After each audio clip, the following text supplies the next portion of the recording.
¿Fue usted, abuelo?, preguntó la niña pobre aparecida en el funeral, y el rostro de Arturo Montoya, el magnate millonario, se endureció como una piedra.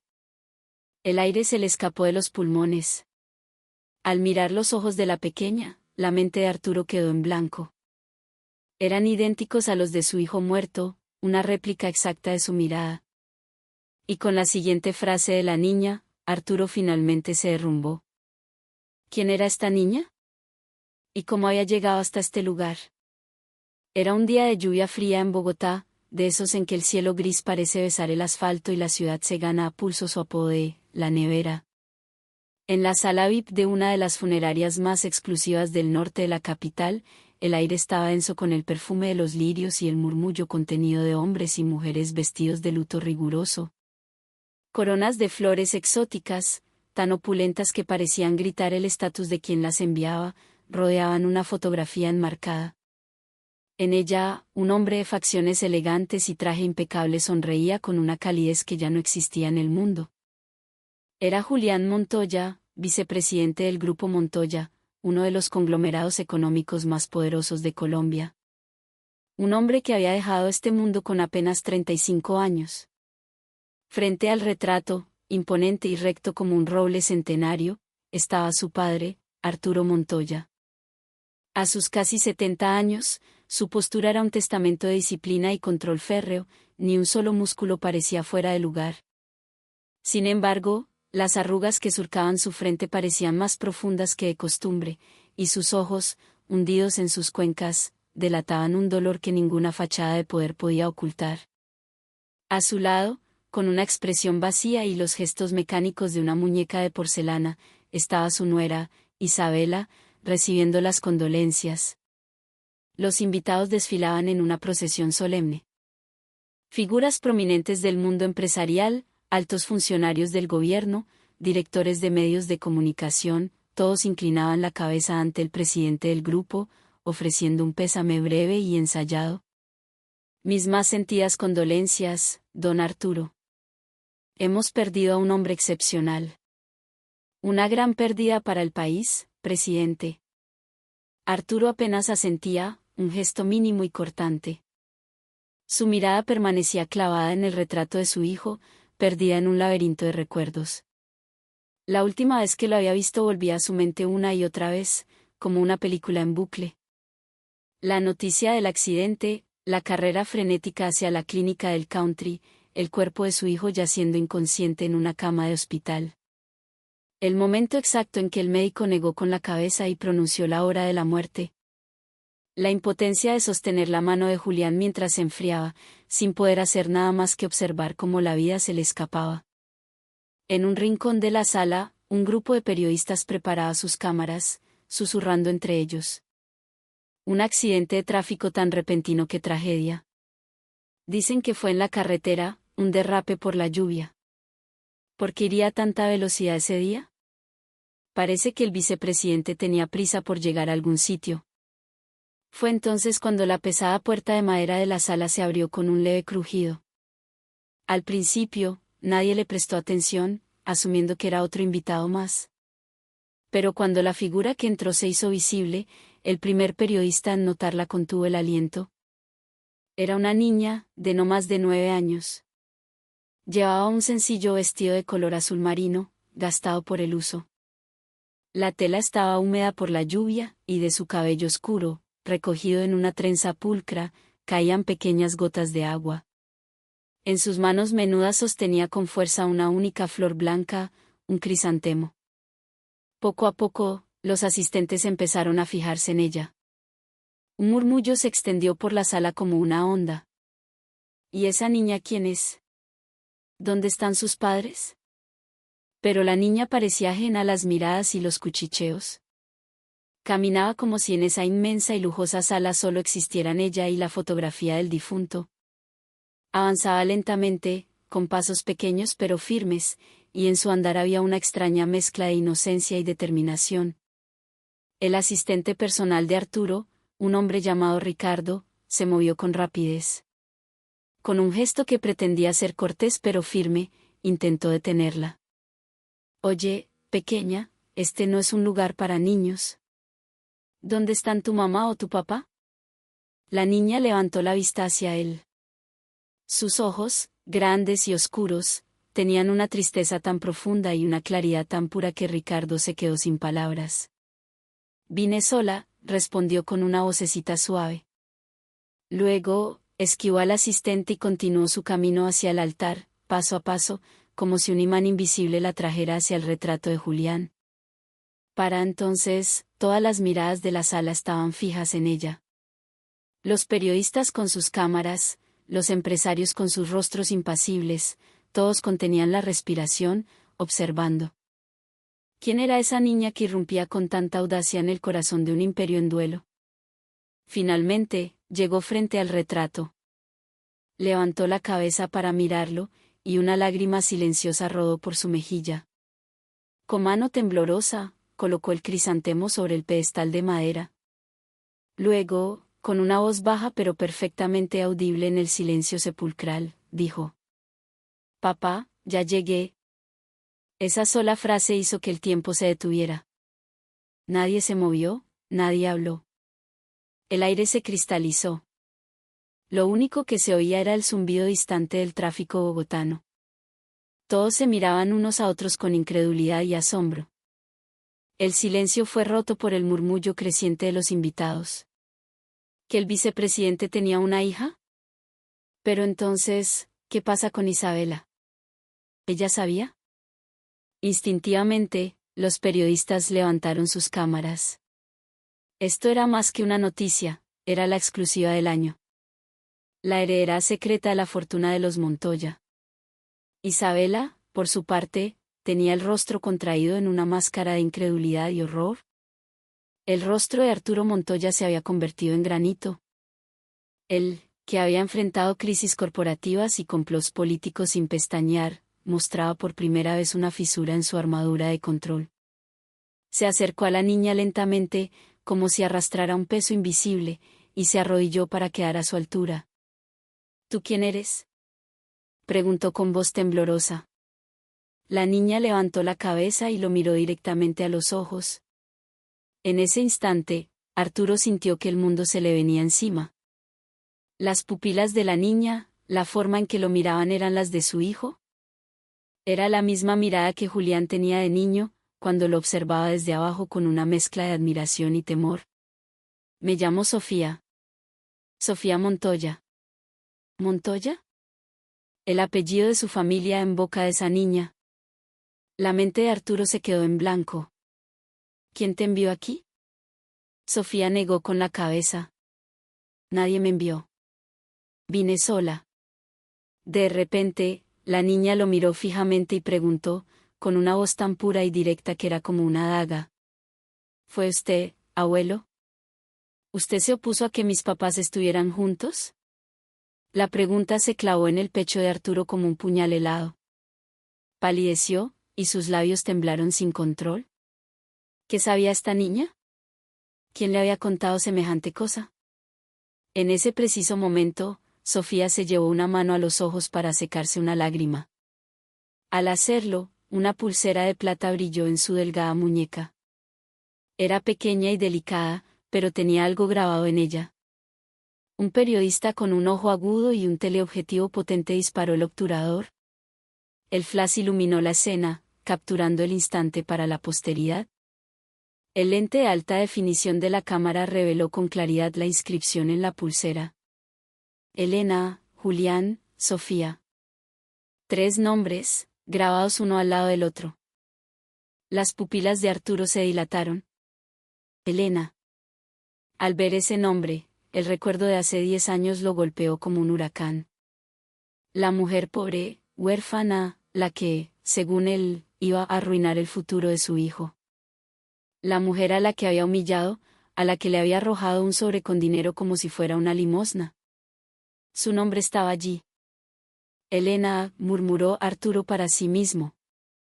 Fue un susurro casi inaudible, pero en la quietud de la sala, todo lo escucharon. El lugar estalló en un caos contenido. ¿Quién es Elena? ¿La amante secreta del vicepresidente? Los flashes de las cámaras se dispararon como una ráfaga de ametralladora. Los periodistas se empujaban, luchando por conseguir el mejor ángulo. Ya no era solo una exclusiva. Era el escándalo del siglo, la saga oculta de la familia Montoya, una heredera secreta, un amor prohibido. Todo explotando al mismo tiempo. Arturo seguía en shock, con la mirada fija en Sofía. Ahora que la observaba con atención, las similitudes eran innegables. La forma de sus ojos, la curva de su nariz, el trazo de sus labios y sobre todo, esa aura de bondad y serenidad que era idéntica a la de Julián.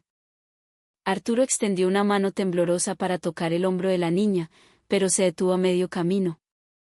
Tenía derecho a hacerlo. Los recuerdos de lo que había hecho 10 años atrás lo asaltaron con una claridad brutal. Se dio cuenta de la magnitud de su crueldad, y entendió que, como castigo, su hijo había vivido una vida de infelicidad antes de marcharse para siempre. Sofía volvió a mirar la fotografía y susurró: «Te extrañé mucho, papá». Las cámaras continuaban disparando, y los murmullos crecían. Pero Arturo ya no oía nada. Solo veía a esa pequeña niña frente a él, su nieta, cuya existencia había ignorado por completo. Isabela no pudo soportarlo más. Cubriéndose la boca para ahogar un sollozo, salió corriendo de la sala. Ricardo, el asistente, se acercó con cautela. «Señor presidente, creo que deberíamos llevar a la niña a un lugar más». Pero Arturo lo silenció levantando una mano. Volvió a mirar a Sofía. «¿Tú de verdad eres la hija de Julián?», no pudo terminar la frase. Sofía tomó la mano de Arturo con la suya.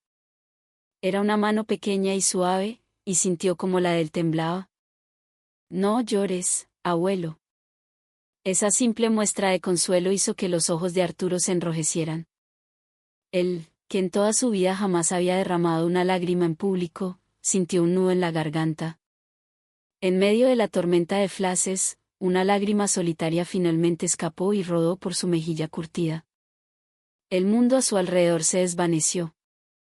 El tiempo pareció retroceder, llevándolo 10 años atrás, a un invierno bogotano donde todo había comenzado. 10 años antes, en la Candelaria, el centro histórico de Bogotá. Nevaba, algo inusual para la ciudad, y los copos de nieve cubrían las calles empedradas con un manto blanco y silencioso. Julián Montoya caminaba sin rumbo, con el cuello de su abrigo subido. Tenía 25 años y el peso del mundo sobre sus hombros. Los días eran una sucesión interminable de reuniones, informes y expectativas paternas, trabajando desde el amanecer hasta bien entrada la noche para estar a la altura del apellido Montoya. «¿Otra vez hasta tarde en la oficina?», le preguntó un amigo por teléfono. Julián solo pudo esbozar una sonrisa amarga. «Lo siento. Hablamos luego». Colgó y sintió un vacío aún más profundo. Tenía dinero y poder, pero no tenía a nadie con quien compartir el peso de su alma. Fue entonces cuando sus ojos se posaron en una pequeña librería. El letrero de madera, el refugio del lector, parecía una invitación a un mundo más cálido. Entró sin pensarlo. El lugar era acogedor, olía a papel viejo y a café recién hecho. Estanterías de madera oscura repletas de libros, una luz tenue y una suave melodía de fondo creaban una atmósfera de paz, un universo aparte del caos de su vida. Detrás del mostrador, una joven estaba sentada, tan absorta en su lectura que no notó su llegada. Tenía el cabello largo y oscuro recogido a un lado, y vestía un suéter de lana color beige que le daba un aire de sencillez y calidez. Su concentración era absoluta.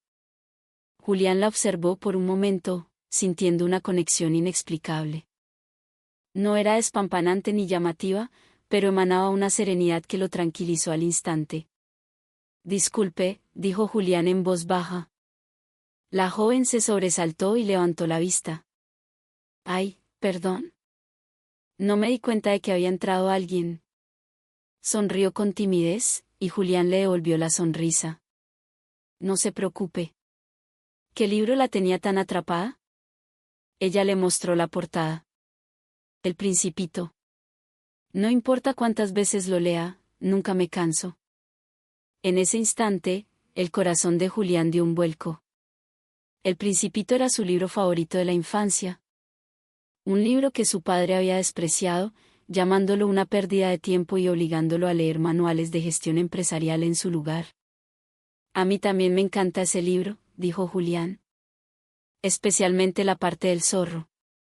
Los ojos de la joven brillaron. De verdad. Lo esencial es invisible a los ojos. Esa parte.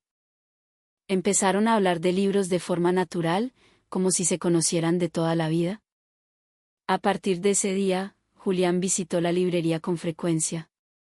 Al principio, con la excusa de comprar libros, pero la verdad era que iba a verla a ella. Su nombre era Elena Vargas. Tenía 23 años, recién graduada de la universidad y trabajaba medio tiempo en la librería para pagar sus deudas. Crecí en un hogar de paso, le confesó un día en voz baja. La mayoría de la gente reaccionaba con lástima o incomodidad ante esa revelación, pero Julián fue diferente. Debió ser muy duro. Sí, dijo ella, con una sonrisa que era más fuerte que triste. Pero me hizo fuerte.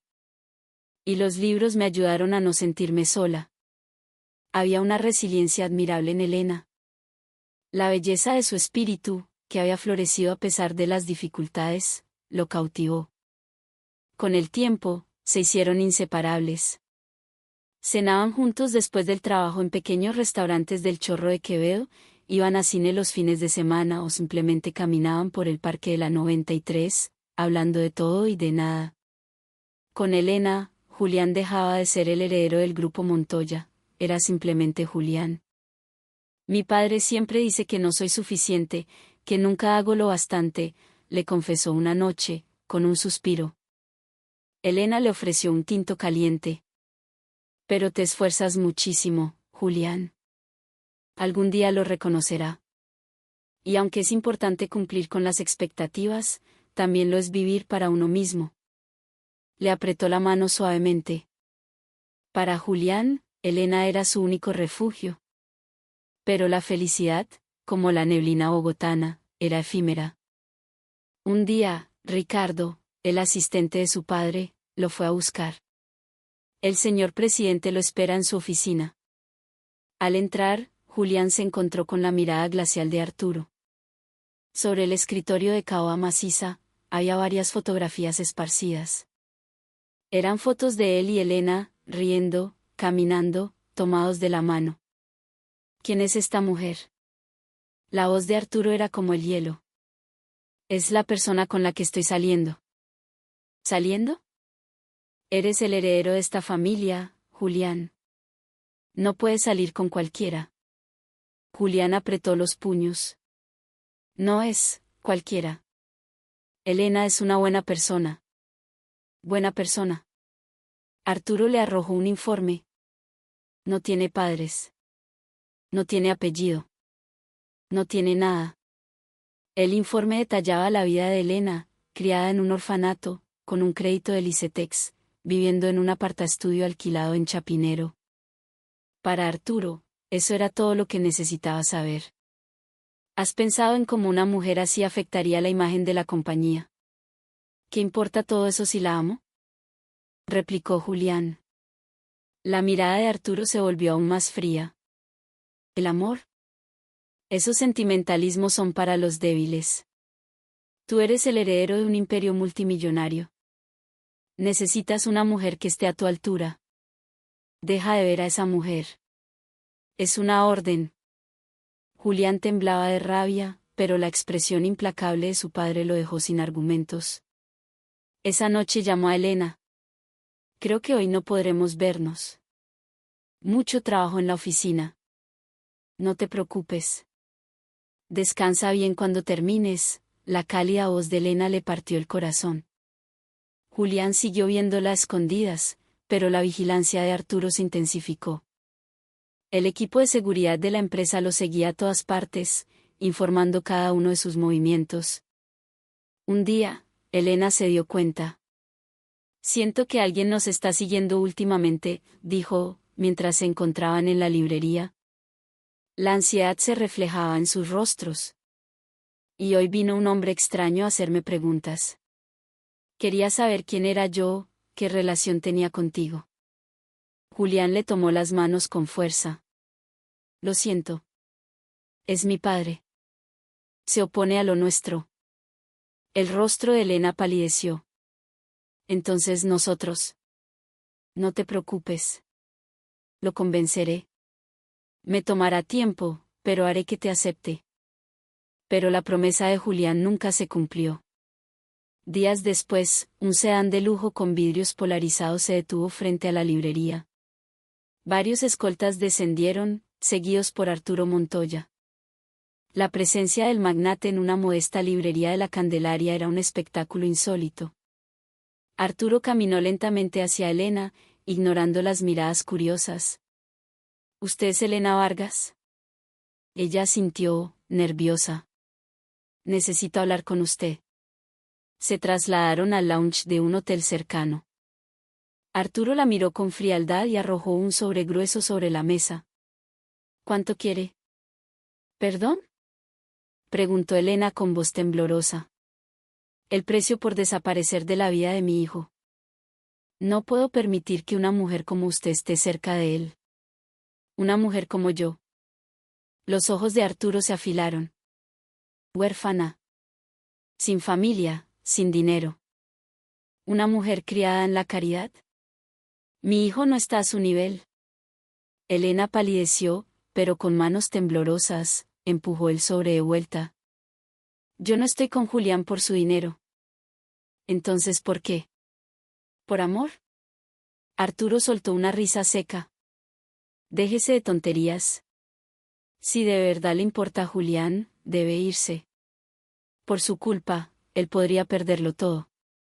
Se puso de pie y lanzó su advertencia final.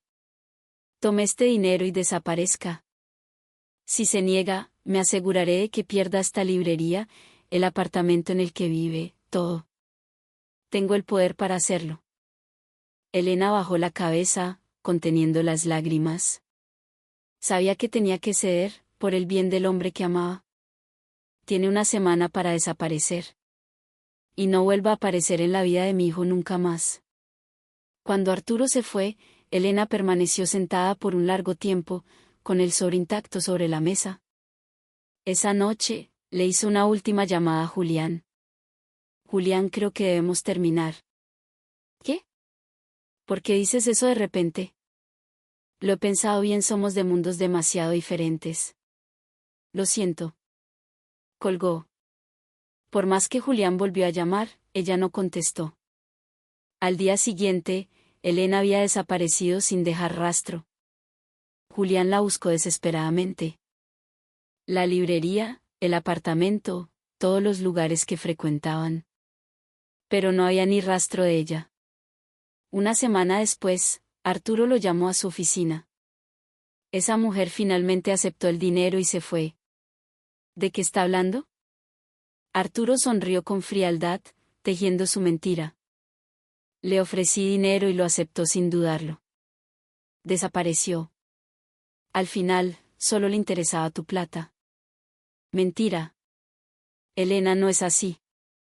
Entonces, ¿por qué se fue sin decir nada? Piénsalo. Una huérfana que conoce al hijo de un millonario, ¿qué crees que buscaría?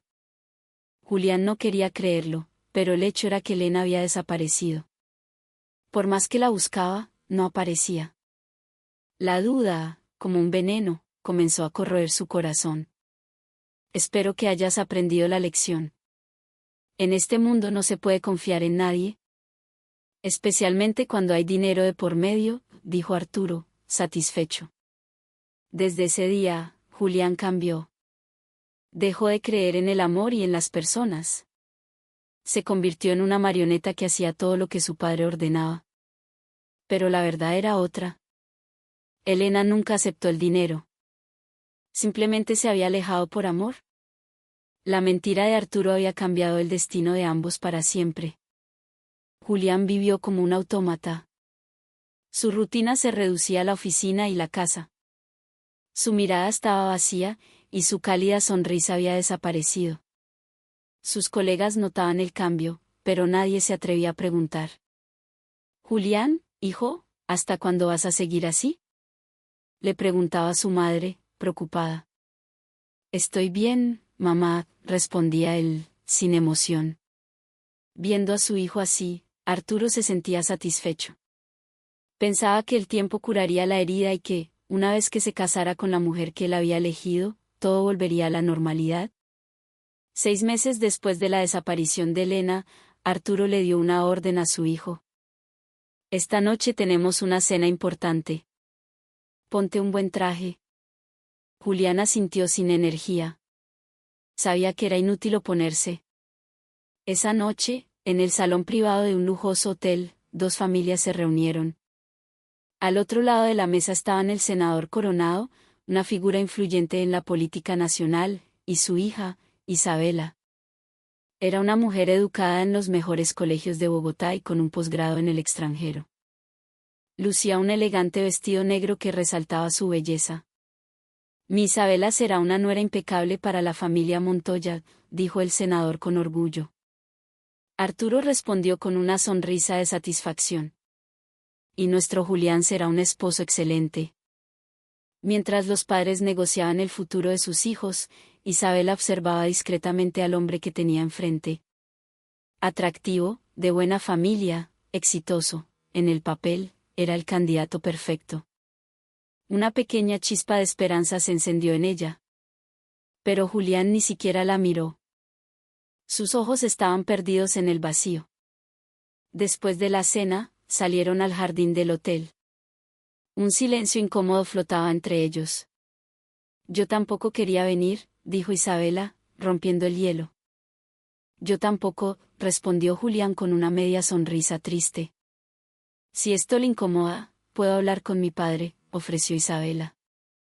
En realidad, sentía curiosidad por ese hombre melancólico, pero no quería salir herida.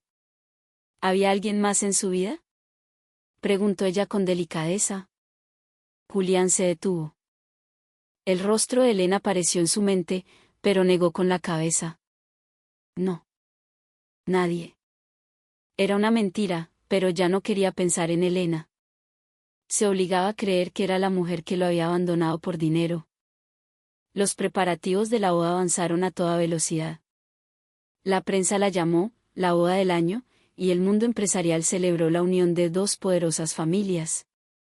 Pero Julián se sentía cada vez más vacío. El día de la boda, Isabela estaba radiante con su vestido de novia. Julián, con su smoking, parecía perfecto por fuera, pero por dentro era un desierto. La marcha nupcial resonó en la catedral primada. Mientras caminaba hacia el altar, los aplausos de los invitados eran un ruido sordo y lejano.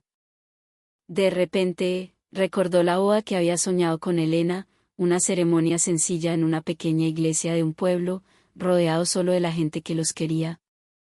Elena, con un vestido simple, sería la novia más hermosa del mundo. Julián Montoya promete amar y respetar a Isabela en la riqueza y en la pobreza, en la salud y en la enfermedad. Sí, acepto, respondió mecánicamente. No era un juramento, era solo una respuesta. Después de la boda, se mudaron a un lujoso penthouse en Rosales.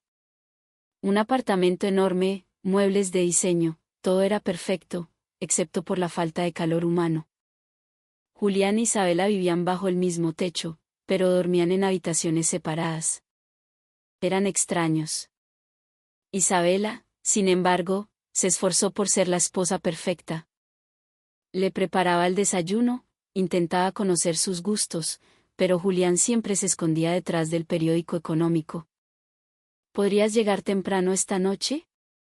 Para que cenemos juntos. Tengo trabajo.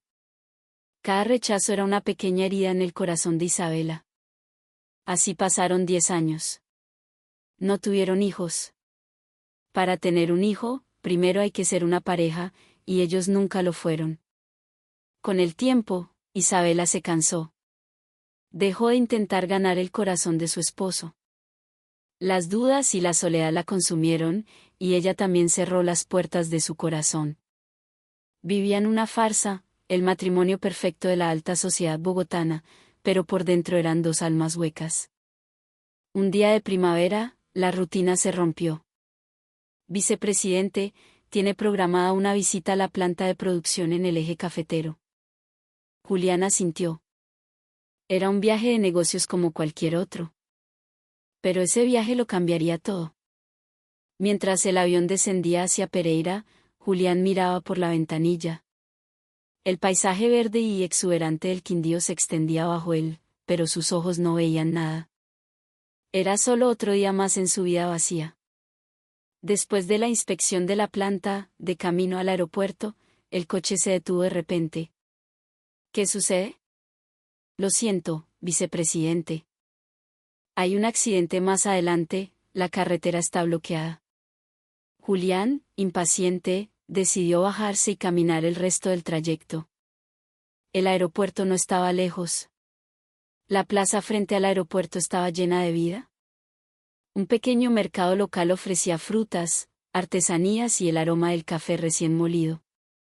Julián caminaba entre los puestos sin prestar atención, hasta que una voz familiar detuvo sus pasos. Gracias, que vuelva pronto. Su corazón se detuvo. Se giró, con una mezcla de esperanza y temor. Y allí estaba ella, en un pequeño puesto de frutas. Llevaba un delantal sencillo, el cabello recogido en una cola de caballo, entregando una bolsa de mangos a un cliente.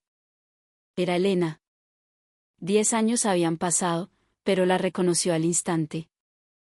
Estaba un poco más delgada, sus manos eran ásperas por el trabajo, pero sus ojos claros no habían cambiado. Elena también lo vio. La fruta que sostenía se le cayó de las manos. Sus ojos se abrieron de par en par, como si estuviera viendo un fantasma. Se quedaron inmóviles, mirándose el uno al otro. 10 años de silencio se desvanecieron en un segundo. El ruido del mercado, la gente, todo desapareció. Julián, susurró Elena con voz temblorosa. Él se acercó lentamente. No podía creerlo. La mujer que supuestamente lo había abandonado por dinero, la mujer que creía que lo había traicionado, estaba vendiendo frutas en un mercado de pueblo. ¿De verdad eres tú, Elena? Al acercarse, no tuvo dudas. Era ella. Pero, ¿por qué estaba aquí, de esta manera? Justo en ese momento, una voz infantil se escuchó desde el interior del puesto. Mami, ¿me ayudas con esto? Una niña pequeña apareció, cargando una caja de lulo que era demasiado pesada para ella.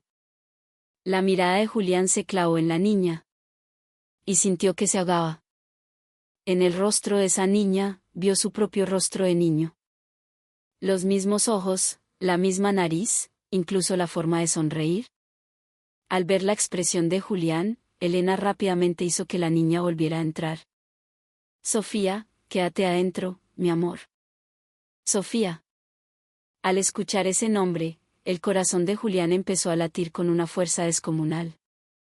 Vicepresidente, el avión está a punto de despegar, la voz de su asistente lo sacó del trance. Elena, con la mirada perdida, se dio la vuelta y se metió en el puesto. Julián caminó hacia el aeropuerto, pero se giró varias veces. La puerta del puesto permaneció cerrada. De vuelta en Bogotá, su cuerpo estaba en la oficina, pero su mente y su alma se habían quedado en ese mercado del Quindío. La cara de sorpresa de Elena y, sobre todo, la imagen de la niña que era un reflejo de él. ¿Es posible? ¿Es realmente mi hija?, se preguntó toda la noche. Una semana después, Julián volvió al eje cafetero. Vicepresidente, ¿no habíamos terminado ya la inspección la semana pasada?, preguntó su asistente. Hay unos detalles adicionales que verificar, respondió Julián, cortante. No te preocupes. Durante el vuelo, su corazón latía con una mezcla de emoción y miedo. Al llegar, fue directamente al puesto de frutas. Elena estaba allí. Al verlo, su rostro se tensó. ¿Por qué volvió? Su voz era fría, pero Julián no se dio por vencido. Tenemos que hablar, Elena. No hay nada de qué hablar. Usted está casado. Sea feliz con su vida. Elena le dio la espalda, pero Julián vio cómo sus manos temblaban. Esa niña es mi hija, ¿verdad? La pregunta directa hizo que Elena se estremeciera. ¿Qué está diciendo? Claro que no. No mientas. Es idéntica a mí. Elena se mordió el labio. Quería negarlo, pero el parecido de Sofía con su padre era innegable. En ese momento, Sofía salió del puesto. Mami, ese señor vino otra vez. El de la semana pasada. La voz inocente de la niña fue como un puñal para Julián. Su propia hija lo llamaba, ese señor. Hola. ¿Cómo te llamas? Preguntó Julián, arrodillándose para mirarla a los ojos. Sofía. ¿Cuántos años tienes? 9. 9 años. Las cuentas encajaban perfectamente. 10 años desde su separación. Sofía tenía 9 años. Julián lo supo con certeza. Voy a comprar algo de fruta. ¿Puedes escogerme la más rica? Sofía sonrió y asintió. Mientras la niña elegía los mangos, Julián le habló a Elena en voz baja. ¿Por qué no me lo dijiste? ¿Y qué habría hecho usted? ¿Enfrentarse a su padre para defenderme? La voz de Elena estaba cargada con el dolor de una década. En ese entonces no tenía la fuerza, pero ahora es diferente. Es demasiado tarde. Ya tenemos vidas separadas. Pero Julián no se rindió.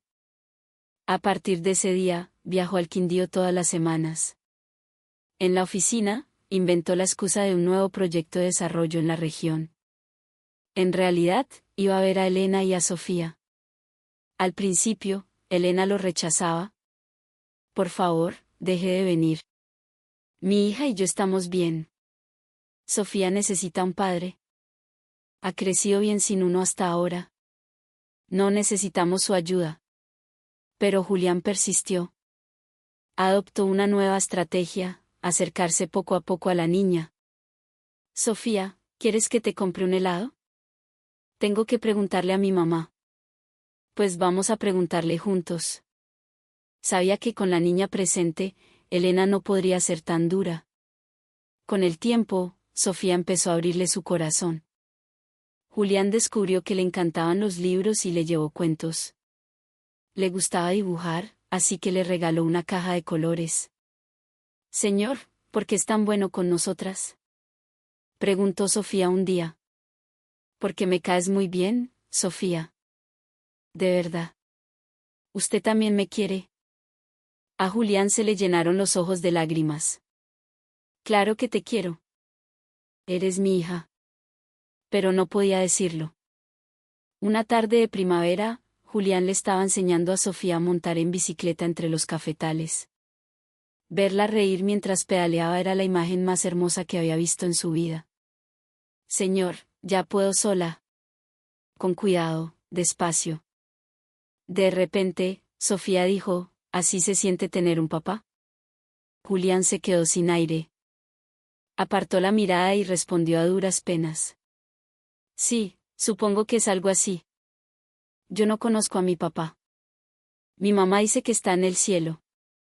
Julián sintió que se le partía el alma. Soy yo. Estoy aquí, frente a ti. Pero el no poder decirlo lo hacía sentir miserable. Elena observaba la escena desde lejos. Ver a Sofía tan feliz hacía que su corazón dudara. ¿Realmente necesitaba un padre? ¿No era ya demasiado tarde? Cuanto más tiempo pasaban los tres juntos, más se parecían a una familia de verdad. Iban al mercado, paseaban por el Valle de Cócora, cenaban en pequeños restaurantes de Salento. Para Julián, eran los momentos más felices de su vida. Julián, esto no está bien, dijo Elena una noche, después de que Sofía se durmiera. Si Sofía se encariña demasiado, ¿qué haremos? Usted tiene que volver a su vida. No volveré. ¿Qué quiere decir? Tiene una esposa. Julián negó con la cabeza. Eso no es un matrimonio. Es un contrato. Pero legalmente, ella es su esposa. Ante la firmeza de Elena, Julián no supo qué más decir. Mientras tanto, en Bogotá, Isabela estaba cada vez más inquieta.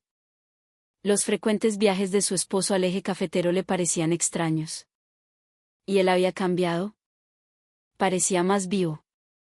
Ricardo, ¿podría decirme a dónde viaja exactamente mi esposo? Le preguntó al asistente, pero él se mostró evasivo. Finalmente, Isabela contrató a un detective privado. Al principio, solo era una sospecha, un temor a que, después de 10 años de indiferencia, él tuviera otra mujer. 2 semanas después, el detective le entregó un informe. El vicepresidente se reúne regularmente con una mujer y una niña en un mercado del Quindío. Las manos de Isabela temblaron. El informe incluía fotografías. Julián, riendo con una mujer y una niña pequeña. ¿Quién es esta mujer? Se llama Elena Vargas. Es madre soltera, tiene un puesto de frutas. ¿Y la niña? 9 años. Se llama Sofía Montoya.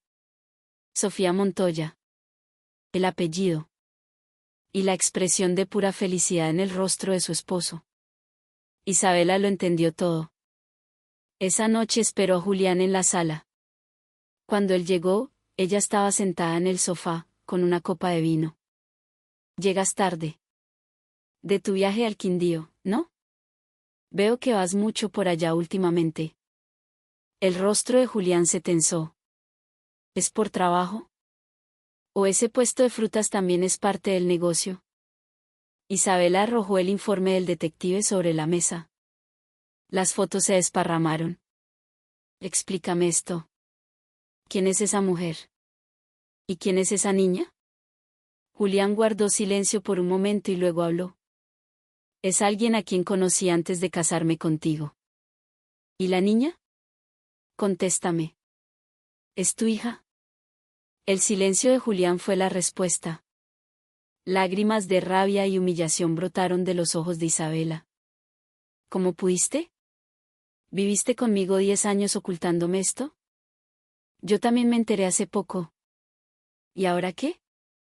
¿Piensas jugar a ser papá? La voz de Isabela se volvió afilada. Si vuelves a ver a esa mujer, no me quedaré de brazos cruzados, Julián. ¿Crees que mi familia es débil? Si eliges a esa mujer y a esa niña, mi padre no se quedará quieto. Y se lo contaré todo a don Arturo. Era una amenaza clara. Isabela también era hija de un hombre poderoso. Julián se sintió atrapado contra un muro, igual que 10 años atrás, condenado a perder a las personas que amaba. Esa noche, Julián se encerró en su estudio. El paisaje nocturno de Bogotá era un mar de luces, pero su corazón estaba en tinieblas. A las 2 de la madrugada, la puerta se abrió. Era Isabela, con los ojos hinchados de llorar. ¿Todavía despierto? Julián levantó la vista. En 10 años, nunca se habían mirado de verdad a los ojos. Isabela, tenemos que hablar. Ella se sentó frente a él. Un silencio pesado llenó la habitación. Lo siento, dijo Julián. Pero tú también eres una víctima en este matrimonio. Tanto tú como yo. Al oír eso, por primera vez, Isabela lloró frente a él. ¿Víctima? Eso es todo lo que tienes que decir. Ninguno de los dos quería esto. No. Al menos yo lo intenté, su voz temblaba, liberando una década de frustración. ¿Alguna vez me viste como una mujer? Julián no pudo responder. El silencio fue su respuesta. Contéstame. ¿Alguna vez, aunque fuera por un segundo, me amaste? Julián bajó la cabeza. No podía mentir. Nunca. Nunca pude olvidar a Elena. Isabela rompió a llorar y salió corriendo del estudio. Julián se quedó inmóvil. Había herido a Isabela y no podía proteger a Elena y a Sofía. Todo era su culpa. Los días siguientes, el ambiente en la casa fue glacial. Pero la decisión de Julián ya estaba tomada. Al menos por Sofía, iba a ser un padre. Ese fin de semana, con una resolución final, viajó al Quindío. Iba a contárselo todo a Elena y a buscar una manera de estar juntos, sin importar lo que dijera su padre o lo que pasara con la empresa. En el bolsillo llevaba una pequeña caja. Dentro, una pulsera de plata que había encargado especialmente. Era pequeña, para la muñeca de una niña. Al llegar a Salento, caminó a toda prisa hacia el mercado. El corazón le latía con urgencia. Quería que Sofía lo llamara papá lo antes posible. Vio el puesto de Elena. Era sábado y había muchos clientes. Elena trabajaba con diligencia mientras Sofía hacía sus tareas en un rincón. Señor. Sofía corrió hacia él al verlo. Su sonrisa iluminó el día de Julián. Hola, Sofía. ¿Haciendo las tareas? Sí, ya casi termino. ¿Qué vino a hacer hoy? Te traje un regalo. Los ojos de la niña brillaron. Elena se acercó. Otra vez con regalos. ¿De verdad? No hace falta. Pero en su voz ya no había frialdad, sino un matiz de calidez. Julián se arrodilló frente a Sofía y abrió la caja. Sofía, esto es para nosotros tres. La pulsera de plata brilló bajo el sol. En su interior, tenía unos nombres grabados. ¿Qué dice? Léelo tú. Sofía tomó la pulsera y leyó lentamente, Elena Julián Sofía. Exacto. El nombre de mamá, mi nombre y el tuyo. Los ojos de Elena se enrojecieron. Entendió el significado de ese gesto. Son nuestros tres nombres. Para que nunca lo olvides, dijo Julián mientras le ponía la pulsera en la muñeca. Significa que siempre estaremos juntos. Sofía admiraba su pulsera, feliz. Mami, ¿puedo dejarla puesta siempre? Elena asintió, conteniendo las lágrimas. Al atardecer, Julián y Elena hablaron a solas. Voy a divorciarme de Isabela. Y quiero vivir contigo y con Sofía. Aunque sea tarde, quiero ser un buen padre. Elena negó. No puede. El señor Montoya no lo permitirá. Esta vez será diferente. Ya no soy un niño. Puedo protegerlas. Tomó la mano de Elena. Dame otra oportunidad. Esta vez no te fallaré. Elena dudó. La herida de hace 10 años aún dolía. Necesito un poco más de tiempo. Está bien. Esperaré, dijo Julián. Volveré la próxima semana. Piénsalo hasta entonces. Elena vio cómo se alejaba su figura. Su corazón latía con fuerza. ¿Sería posible, esta vez, ser feliz? Pero nadie sabía que esa sería la última vez. El sábado siguiente, Julián se dirigía de nuevo al Quindío. Esta vez, conducía su propio coche. El avión estaba lleno. Hoy era un día especial, iba a pedirle matrimonio a Elena. En el asiento del copiloto había una caja con un anillo, y en el asiento trasero, regalos para Sofía. Comenzó a llover. Primero una llovizna fina, que pronto se convirtió en un aguacero torrencial. Julián redujo la velocidad, pero la visibilidad era casi nula. De repente, el coche de delante frenó en seco. Julián pisó el freno con todas sus fuerzas, pero el coche patinó sobre el asfalto mojado, perdiendo el control. Un sonido metálico y espantoso, y luego, el silencio. Abuelo. La voz clara de Sofía devolvió a Arturo a la realidad. Seguía arrodillado en la funeraria, y frente a él estaba su nieta, con la pulsera de plata. El torbellino de recuerdos de 10 años había durado solo unos segundos. La inscripción era clara, Elena, Julián, Sofía. Todo encajaba. Su hijo había amado a esa mujer hasta el final. Y habían tenido una hija. Las lágrimas de Arturo cayeron sobre el mármol frío. Todo era culpa suya. Si no los hubiera separado con dinero y poder, su hijo seguiría vivo. En ese momento, la sala se convirtió en un caos.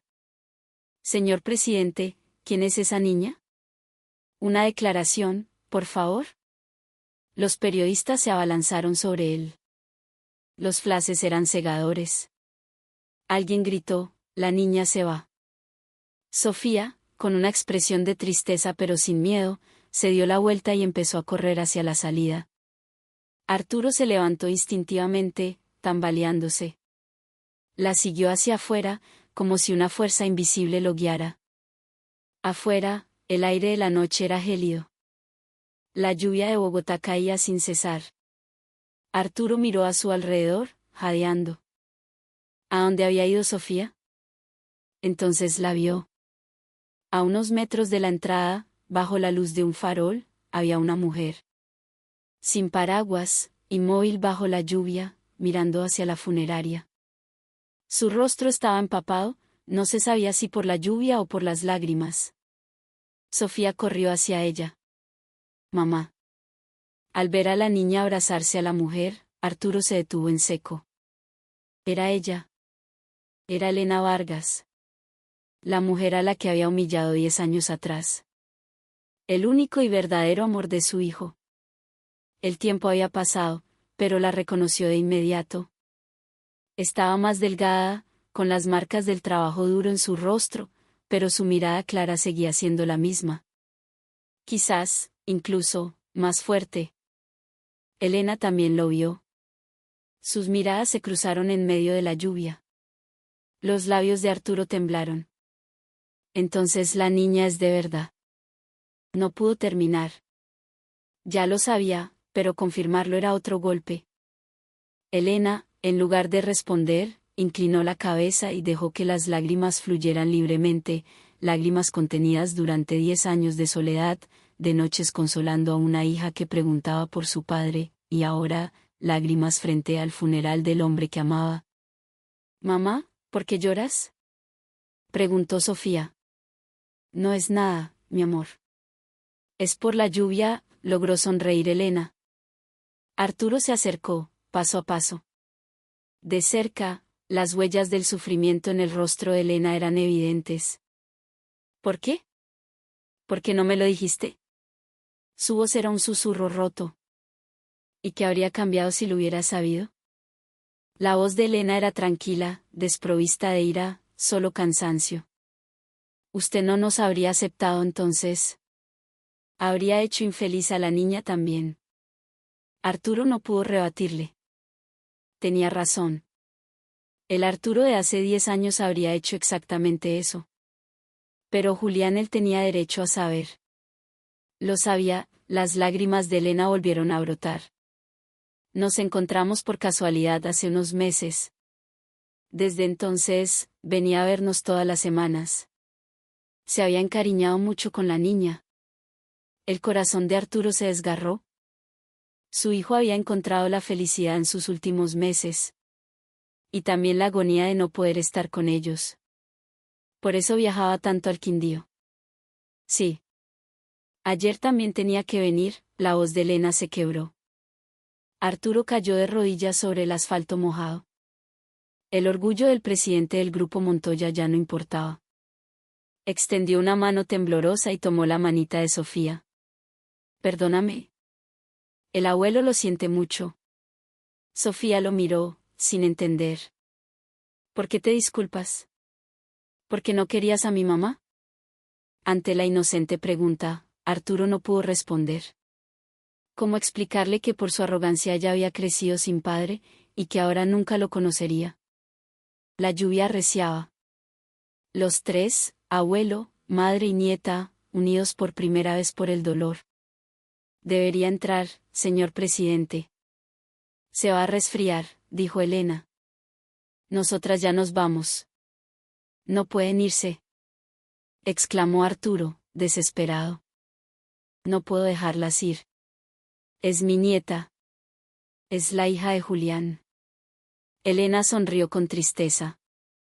«¿Ahora la llama su nieta?». «Hace 10 años dijo que gente como nosotras no encajaba en su familia». Sus palabras fueron como cuchillos. «Lo siento.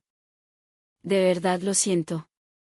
Por primera vez en su vida, Arturo Montoya se disculpó con sinceridad. Pero era demasiado tarde. «No necesito sus disculpas», dijo Elena, mirando a Sofía. A esta niña le dije que su papá estaba en el cielo. Ahora, es verdad. A lo lejos, se oían los gritos de los periodistas. Elena tomó la mano de Sofía y se dio la vuelta. Esperen, suplicó Arturo, pero no se detuvieron. Sus siluetas se perdieron en la cortina de lluvia. Arturo se quedó arrodillado, solo. La lluvia helada lo empapaba, pero el frío de su corazón era mucho mayor. Tenía una nieta. Y durante 9 años, había crecido sin padre. Ahora, lo había perdido para siempre. Y todo era culpa suya. El día después del funeral, todos los periódicos del país publicaron la misma historia en primera plana. El escándalo oculto de los Montoya, la hija secreta del vicepresidente, la línea de sucesión del grupo en crisis. La foto de Sofía en el funeral ocupaba la página, con un primer plano de la pulsera de plata. Las acciones del grupo Montoya se desplomaron en la bolsa. Arturo observaba las noticias desde su estudio. El imperio que había construido se desmoronaba. El honor de su familia, la confianza en su empresa, todo reducido a cenizas. Pero, extrañamente, no sentía nada. Solo un vacío inmenso. Esa tarde, Isabela vino a verlo. Estaba serena, tranquila. Ya no había ira ni dolor en su rostro, solo una resignación absoluta. Durante 10 años, nunca fui su esposa, dijo con una voz tranquila. Al principio lo intenté ser una buena esposa, ser amada. Pero en el corazón de Julián siempre estuvo esa mujer. ¿Usted sabía que él viajaba a verlas? Lo supe hace poco. Contraté a un detective. Y lo amenacé. Le dije que parara. Pero no lo hizo. El último día, seguro que iba de camino a verlas. Isabela sacó unos documentos de su bolso. Este matrimonio arreglado termina aquí. Mi familia retira toda su inversión del grupo. Ya no hay razón para mantener esta alianza. Era la estocada final para la empresa. Pero Arturo no intentó detenerla. No tenía derecho. Lo siento, dijo. Usted también fue una víctima. Isabela se levantó. Ya no quiero oír esa palabra. Voy a empezar a vivir mi propia vida. Se detuvo en la puerta y se giró.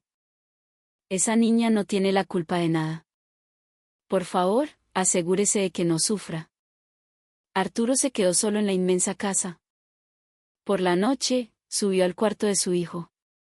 Todo estaba intacto. Abrió un cajón de su escritorio y su corazón se detuvo. En el fondo, había docenas de cartas.